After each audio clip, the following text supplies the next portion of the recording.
Good evening and welcome to this Tuesday night edition of Feedback. I'm Mark Tespadakis. As we have been doing a lot this semester, we are talking politics, and that continues tonight. We're talking with some Clarion University students about politics. Stay with us. Feedback starts now.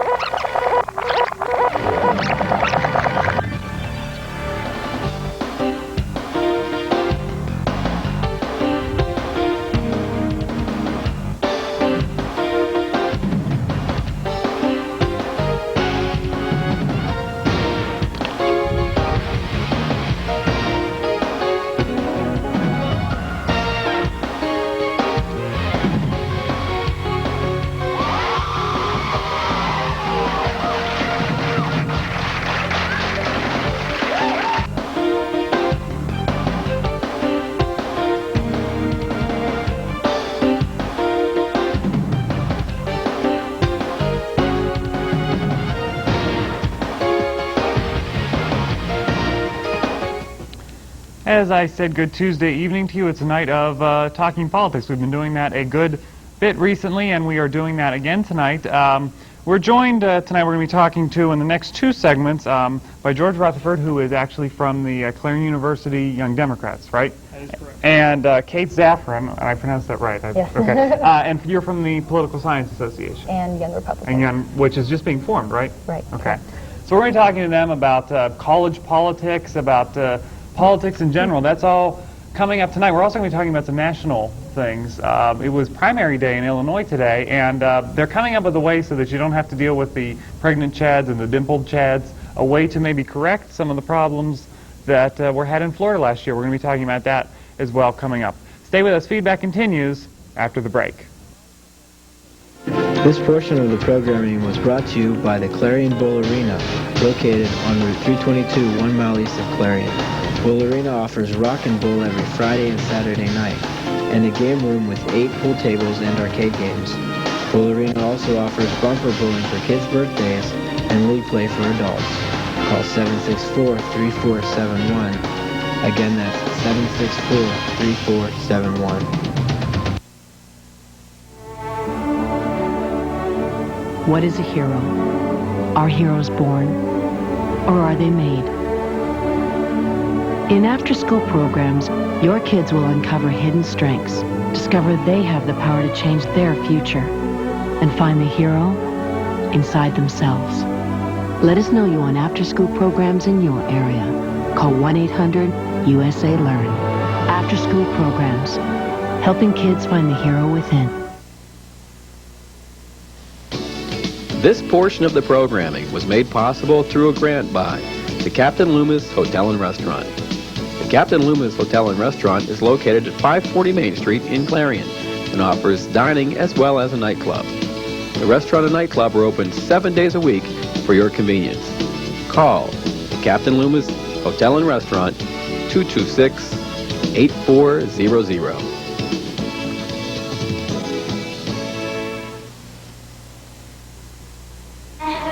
I'm the best thing you ever had. Only thing I'm guilty of, giving you too much love, making you crazy, making you rap, making me fall, making me suspect. Seem to think I'm playing her game. Don't you know her? This is me. There's a better way to have fun with history. Visit americaslibrary.gov. Log on, play around, learn something. You're watching TV5 with Zeta Tau Alpha. The election pass. Good evening. Good evening. I already said that several times. Welcome back to Feedback. I'm Mark Tespadakis. We were talking politics tonight, as I said, with George Rutherford here. Both Clarion University students, but George is from the Young Democrats, and Kate Zaffron, who is a Political Science Association and the newly, soon-to-be formed Young College Republicans. That's correct. So college students involved in politics, something I say, I don't think they know enough about politics, or do they know the groundwork? What you guys are obviously political science people. You're involved in it. First of all, maybe what is it that interests you, that gets you involved in it? I wanted to say what gets me involved in politics is it's really something amazing to me. I just think it's something that you can do to really change the world that we live in.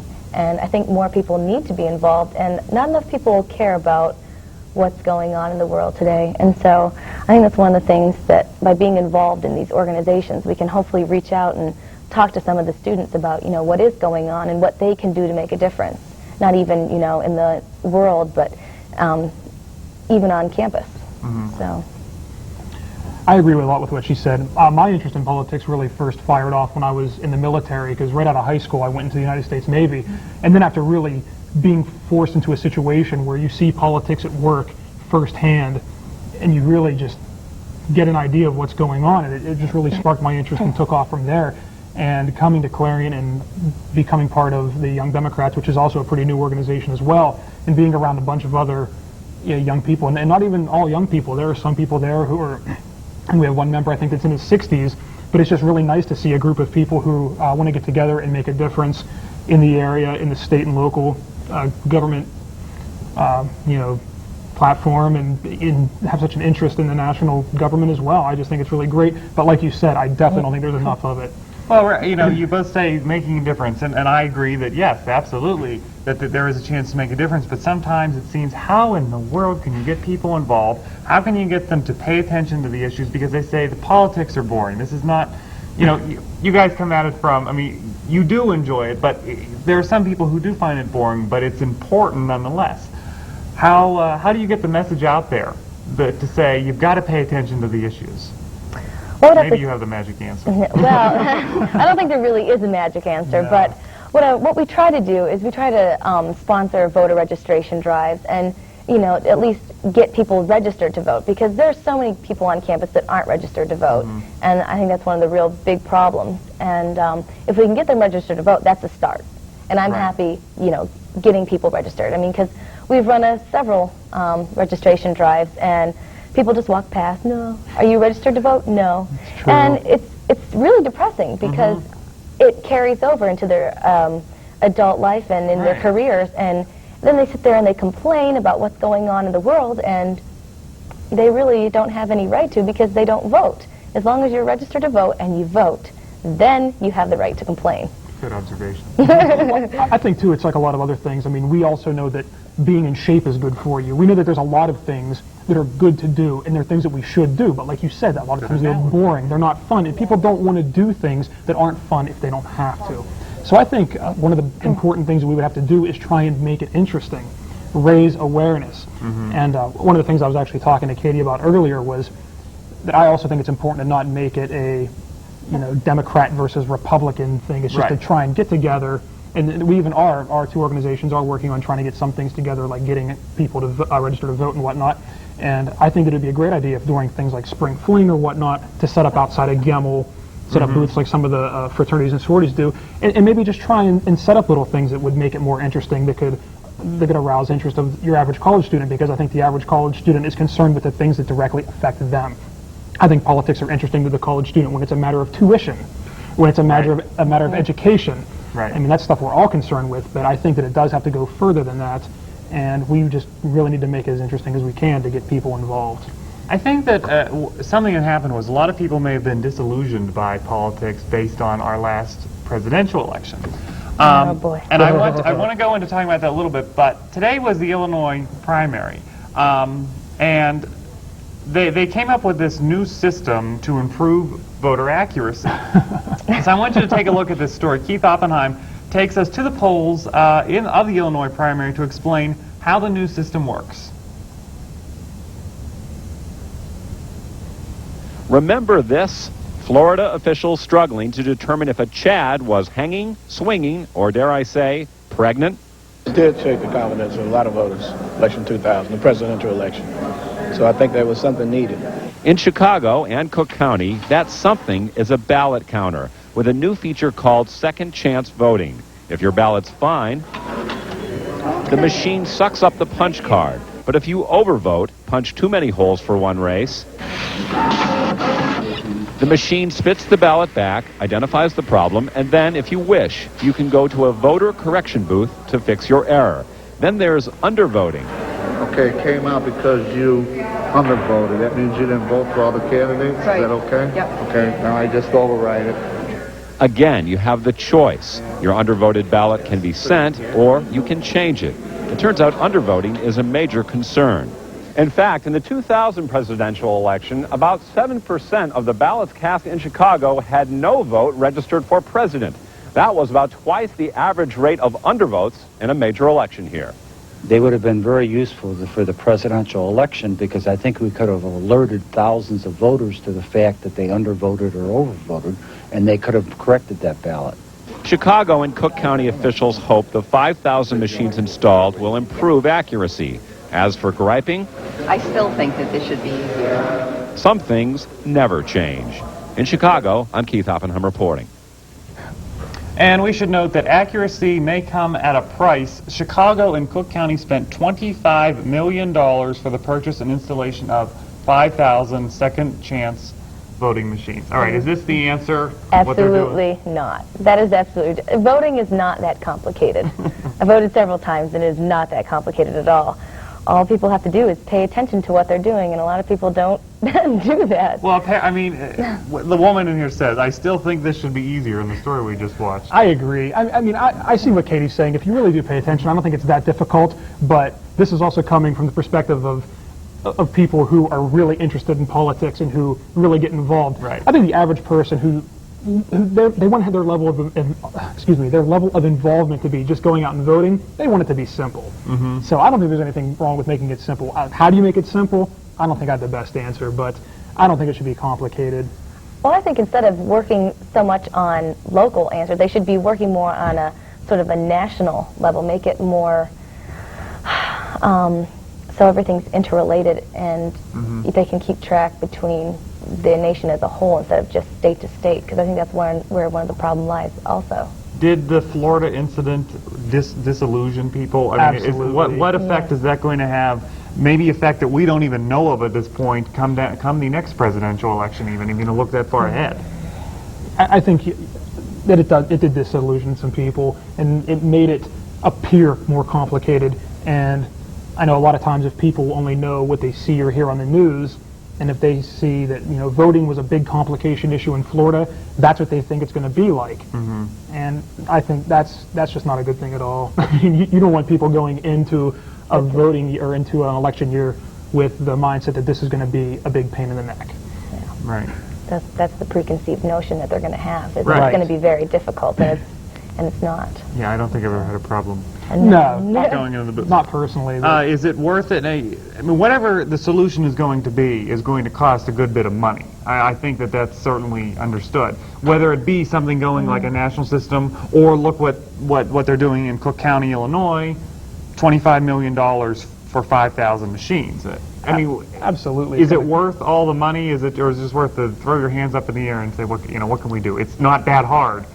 I don't know if it's going to be worth it or not. I don't know what the exact numbers are going to be, but I know that when I was on a submarine, for whatever reason, a roll of toilet paper cost $12, and I thought that was worth it. So I mean, maybe this will be worth it too for the convenience. I'm not really sure. Wow, now that's an analogy. It's true. All right, well, we're going to go ahead and take a break. We're going to come back, and we're going to talk a little bit more about some specific issues after the break, but this was certainly interesting to talk about the Chad Checker in Chicago. Stay with us. We're going to take a break. Feedback continues after this.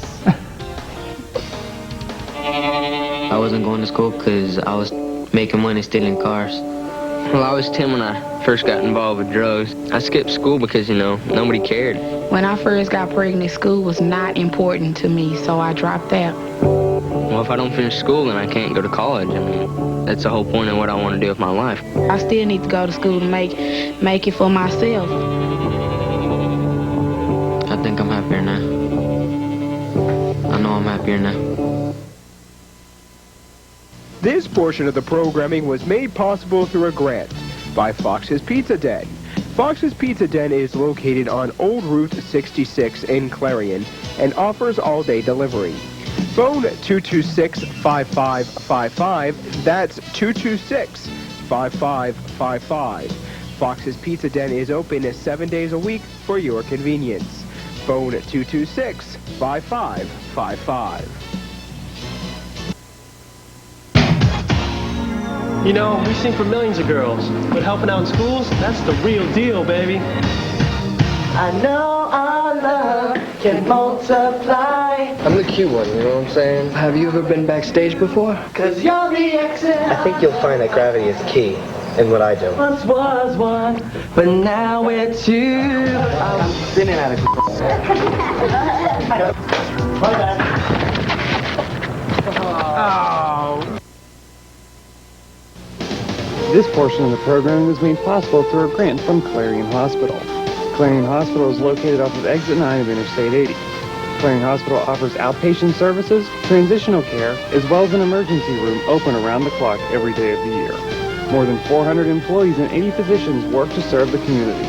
Call the Clarion Hospital at 226-9500. Clarion Hospital, providing health care to Clarion County and surrounding communities since 1954. Consent, it didn't come across. Hey, we're back.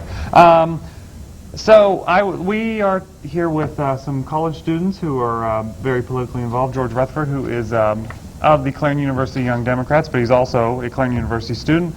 And we also have the Republican side. Not that that's bad. But no, we haven't really gotten into anything too hot and heavy politics. Yeah, nothing too risque yet. All right, so here's the chance to do that. Governor's race. It's starting to heat up in Pennsylvania. A little bit. And really, it looks like it's going to be the race to follow at this point is going to be on the Democratic side, looking Rendell versus Casey. Mm-hmm. And we had Alan Kukovich here in town last week. Yes. And very nice. I was I thought that Kukovich was actually going to be maybe Casey's running mate, and then I hear Jack Wagner. I was surprised. Were you guys surprised? Yeah, I have to say, especially after meeting Mr. Kukovich, it was definitely a surprise. Kukovich was surprised. I bet he probably was, because speaking to him, he seems pretty confident, and I think he should be, because I went to his presentation and it was very good, and I was certainly supporting him, and I was really surprised. And I think that a lot of Kukovich supporters might turn against Casey because of this. I mean, at least that's from having... You think the lieutenant governor's spot is important enough? I think the lieutenant governor spot gets a bad rap. You always hear that lieutenant governor, what is their job? Nobody really knows, and that everybody and their brother runs for lieutenant governor, so it doesn't really matter.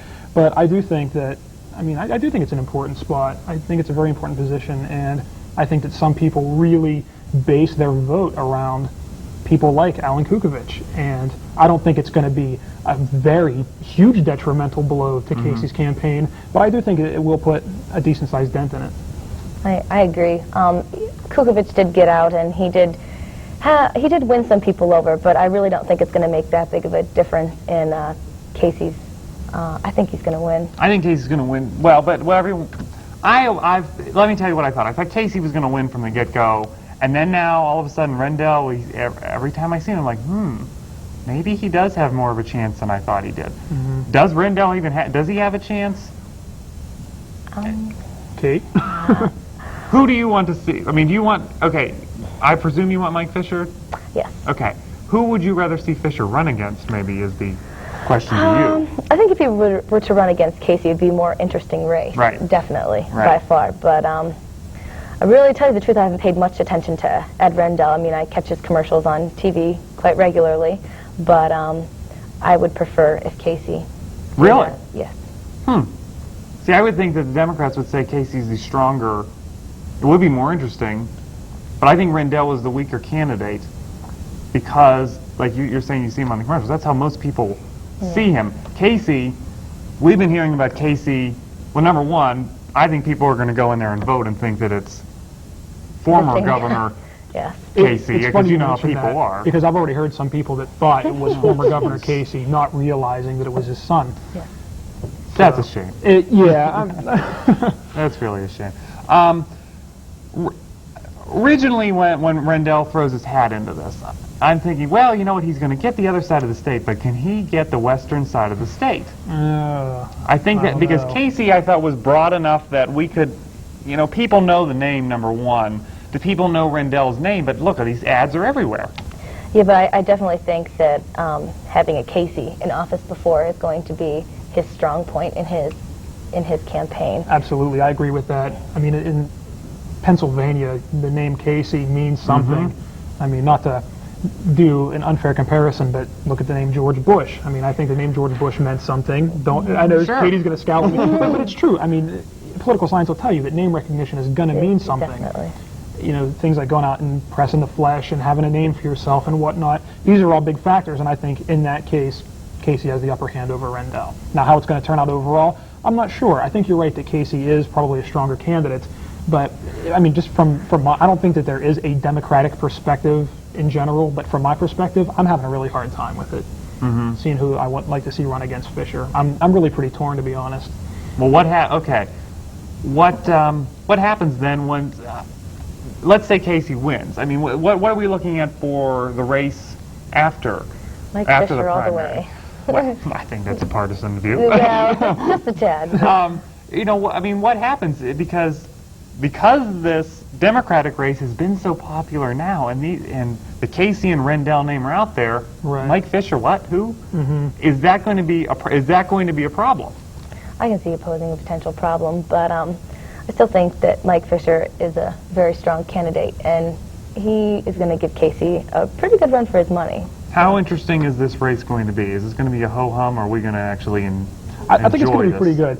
I think it's going to be pretty good, especially for the reason you said, because the Democratic primary is raising such a hoopla that when it finally comes down to it, I mean, especially, say if Rendell wins, I mean, is that going to be enough? Just the popularity of the Democratic primary, is that going to be enough to put him over the edge against Fisher? Right. I don't know. If Casey wins, I think it's going to be a lot more one-sided, because he already has that upper hand. Back to Casey for a minute. Picking Wagner, I was definitely surprised that it was Wagner. Is this a smart choice? Because who in Philadelphia knows Jack Wagner? I mean, I couldn't. Can you guys give me any justification for the choice? I thought Jack Wagner was a character on Dynasty. I had never heard of him before. I was definitely surprised. I mean, I'm going to be a little bit biased just because Kukovic was the only candidate that I met, and I was really impressed by him. So, from my own perspective, I really liked Kukovic. I don't know anything about Wagner, and I don't know how many people really do know anything about Wagner. And whether or not it was a smart decision, I guess, you know, we'll find out. Right. Well, the only one of Fisher, Casey, and Rendell that I have met has been Casey when he was in town in the fall. And I'm hoping that Rendell's coming to town, that I have a chance to talk to him. But I came away from talking with Casey as, I mean, he was, like, he knew what my question was going to be before it was out of my mouth. And although I was probably more inclined to say that this is who I would vote for, I left kind of saying, you're a politician. Like, I don't like to say like, I don't like when someone comes across to me as being a politician. Right. You know, Alan Kukovic did not come to me, and I'm not saying any of this like in partisan lines. I'm talking as a human. Alan Kukovic came across to me as a human. Right. Bob Casey, I felt, knew what I was going to ask, and he had his, answer set for me. Didn't matter what my question was. This is what he was going to answer. Well, that just shows that he was prepared, that's all. But I obviously could tell, and that bothered me. I mean, this is sort of a personal plug for myself as well, but right now, I'm running for state rep in the 65th district, and when I met Kukovic... That is a personal plug. Yeah, it is. But when I talked to Kukovic, he was so nice, and he gave me a card, and, you know, he wrote down, if this number, you know, if you can't get through to me at this number, call this number, if there's anything my office can do. I mean, for someone like me who's going to be a voter, that alone is the sort of thing that's going to balance where my vote goes. And so... I've never met Casey, but I can definitely say that Kukovic seemed like a very nice, personable guy and really seemed like a human being instead of just a politician, not that Mr. Roboto sort of thing that like Al Gore gets slammed for instance. Exactly, yeah. I saw him out the day that he got his beard shaved because in case Tipper was going to run, I'm going to shave my beard. And then he's out there being all political, and I was just like, I like him, but I can't seem to listen to him sometimes. Yeah. I don't think much of anybody can. Yeah, I mean, when it comes to jeez. When it comes to the 2000 presidential election, that was just awful. I think that was a nightmare for a lot of Republicans and Democrats. I mean, personally, I won't say who I voted for, but I can tell you it was a write-in. So interesting. Yeah. Interesting. We're out of time, but this has certainly been fascinating. Thank you guys for joining us. It's always interesting to talk politics, especially with some university students. Thank you guys for joining us. Stay with us. We will be back. I'm on camera too. We'll be back after the break.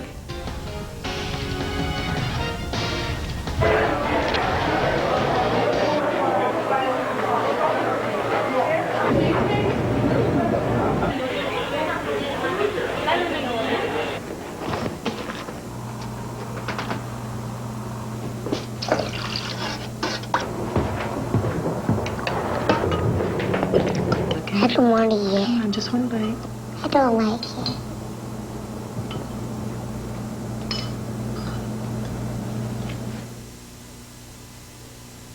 This portion of programming is sponsored by Reese Brothers, located in Drake Square Building in Oil City. Reese Brothers offers a competitive hourly wage, plus daily bonuses, flexible scheduling, company-sponsored health benefits, and paid professional training. Call today at 1-800-365-3500, extension 684, or 677-9236 for your personal interview, or stop by and visit the Drake Square Building. Reese Brothers, where integrity and technology connect. Hear the one about the rabbi and the reverend who like to party? A community coalition got them together with local restaurant owners.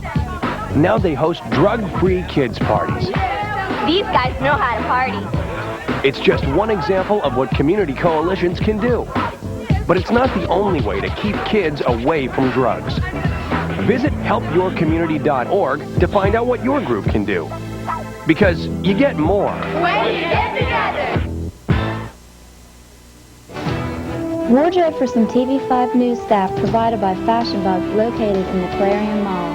Whether you're looking for junior trendy or fashion for women, they have it all with many different styles. Fashion Bug also offers a wide selection of accessories. Fashion Bug is located in the Clarion Mall, just off exit 62 off Interstate 80. Open Monday through Saturday, 10 a.m. till 9 p.m., and Sunday from noon till 5. It's going to be interesting. About that whole. Welcome back. That's all the time we have for On Feedback tonight.